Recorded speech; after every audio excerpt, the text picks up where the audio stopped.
അസ്സലാമു അലൈക്കും വറഹ്മത്തുള്ളാഹി തആല വബറകാതുഹു. റമളാന് ഈ പവിത്രതകൾ ലഭിച്ചതിന് കാരണം എന്തെന്ന് നമുക്കറിയാം. ശഹ്റു റമളാനല്ലദീ ഉൻസില ഫീഹിൽ ഖുർആൻ. റമളാനിൽ ചെയ്യുന്ന അമലുകളിൽ ഏറ്റവും പവിത്രതയും ഏറ്റവും പ്രധാനപ്പെട്ടതും ഏതെന്ന് ചോദിച്ചാൽ നിസ്സംശയം പറയാം, തിലാവത്തുൽ ഖുർആൻ. റമളാനിൽ ഖുർആൻ പാരായണത്തിന്റെ മഹത്വം അറിയിക്കാൻ ദിനം പ്രതി 2 ഖത്മുകൾ ഓതിയിരുന്ന ഇമാമുന ശഫീഈ റളിയല്ലാഹു അൻഹുവിന്റെ ചരിത്രം നമ്മൾ പറയാറുണ്ട്.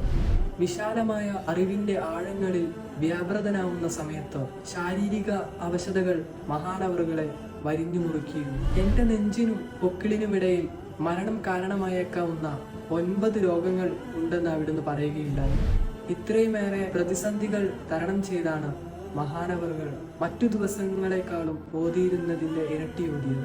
റമളാനും ഖുർആനും അനുകൂലമാണോ അതോ പ്രതികൂലമാണോ എന്ന് സർവ്വ സുഖ സൗകര്യങ്ങളുമുള്ള നമ്മൾ ഓരോ വ്യക്തികളും ഒരു വേള ചിന്തിക്കേണ്ടിയിരിക്കുന്നു. ഖുർആന്റെ അഹ്ലുകാരിൽ അല്ലാഹു തആല നമ്മളെ ഉൾപ്പെടുത്തുമാറാവട്ടെ.